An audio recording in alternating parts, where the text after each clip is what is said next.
ऐश से थोड़ी बात की थी। उन्होंने मूल रूप से कहा उन्हें करने दो, ये उनकी पसंद है, और मुझे अच्छा लगा कि उन्होंने ऐसा कहा। मैंने कहा ठीक है, ये अच्छा है, मुझे ये पसंद है। और आप जानते हैं हर कोई, मुझे जो सबसे बड़े सवाल मिलते हैं वे हैं, तो क्रिस नई दिशा क्या है, नया बदलाव क्या है? मुझे नहीं पता, लेकिन मुझे पता है कि यह बड़ा है और मुझे पता है कि यह अच्छा है। मैं सोचता हूं जब मैं गाड़ी चला रहा होता हूं, कभी कभी मैं मुख्य रास्ते से हट जाता हूं, शायद किसी डिटूर या किसी वजह से, और मुझे किसी अलग दिशा में जाना पड़ता है। मैं सड़क पर हूं, अगर कहीं निर्माण कार्य चल रहा है तो मुझे मजबूरी में उस दिशा में जाना पड़ता है। लेकिन कभी कभी इससे मेरी आंखें खुल जाती हैं कि वाह, मुझे कभी पता ही नहीं था कि वो वहां है, या ये कितना शानदार है। मुझे लगता है कि आपको भी इसे इसी तरह देखना चाहिए। जो नई दिशा आ रही है, जैसा कि ऐश ने कहा, और भी बड़ी और बेहतर, मजबूत, तेज, और उनके पास ऐसे लोग हैं जो ये सब रोजाना कर रहे हैं। और मुझे लगता है कि यही वजह है कि उनका शेड्यूल इतना व्यस्त रहा है, क्योंकि वे वाकई में बहुत बहुत व्यस्त रहे हैं। हम, जैसा कि मैंने कहा, कल हमारी लगभग आधे घंटे की बातचीत हुई, जिसमें हमने कुछ चीजों के बारे में बात की। ज्यादातर बात मार्टी के बारे में थी, और मेरे लिए ये अच्छी बात है। मैंने उनसे वास्तव में यह नहीं पूछा कि वे क्या कर रहे हैं, क्योंकि मुझे उन पर और उनके काम पर भरोसा है। मुझे पता है आप में से बहुतों को भी उनके काम पर भरोसा है। हाँ। और मैंने सोचा, मुझे पहले से पता है कि ऐश क्या कर रहे हैं, आप लोगों को भी पता है कि ऐश क्या कर रहे हैं, तो बस जाने दो। कुछ लोग ऐसी बातें कह रहे हैं जिनका हमें कोई अंदाजा नहीं कि वे ऐसा क्यों कह रहे हैं। हाय तान्या, सुप्रभात, और हमें बस इसी के साथ चलना है। लेकिन ये कुछ ऐसा है। अभी मुझे लगता है ये दुनिया अराजकता में है।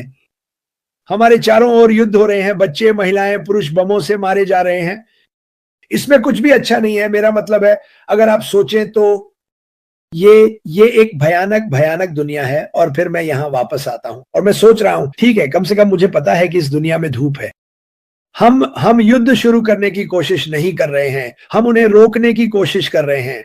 हम इस दुनिया को वैसे ही एकजुट करने की कोशिश कर रहे हैं जैसा कि होना चाहिए। ये ऐश की सबसे बड़ी बातों में से एक है कि चलो सबको एक साथ लाते हैं, एक परिवार बनाते हैं और कुछ अच्छे पल बिताते हैं। और ये इतना सरल है।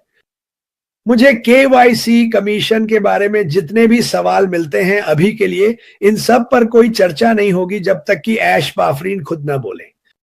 इसे याद रखिए, इनमें से कोई भी बात तब तक चर्चा में नहीं आएगी जब तक ऐश बाफरीन खुद न बोले। एसईसी की बात भी जब तक ऐश बाफरीन खुद न बोले चर्चा में नहीं है।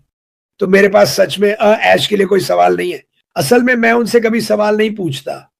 मैं बस इतना कह सकता हूं, क्या आप मुझे कुछ बता सकते हैं? और वो कहते हैं नहीं, अभी नहीं, जब मैं तैयार हो जाऊंगा तो खुद सामने आकर बात करूंगा। तो अब मुझे पूरा यकीन है कि वो इस हफ्ते कुछ नहीं करने वाले।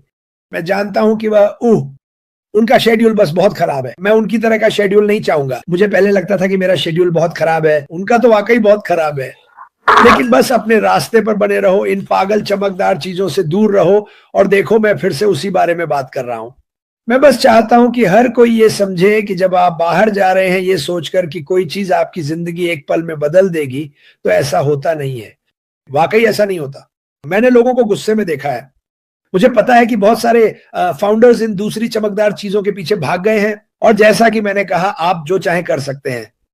हम बस यही कोशिश करते हैं कि कहें अपने पैसे बचाओ, अपने पैसे बर्बाद मत करो। ये अविश्वसनीय है। जैसा कि मैंने कहा, ऐश ने कहा, अगर कुछ अच्छा होता तो मैं तुम्हें जरूर बताता, लेकिन उसे कुछ भी अच्छा नहीं दिखा। और हमारे पास ऐसे लोग हैं, पैसिव के बड़े लीडर्स, जो इधर उधर कूद रहे हैं, लोगों को खींचने की कोशिश कर रहे हैं। मैं बस यही कहता हूं कि अपने रास्ते पर बने रहो, अभी अपने आप बने रहो। जिस पर तुम विश्वास करते हो उसी को थामे रहो, न कि जो कोई और कह रहा है, न कि जो कोई और तुम्हें वादा कर रहा है। ठीक है, यही सबसे बड़ी बात है।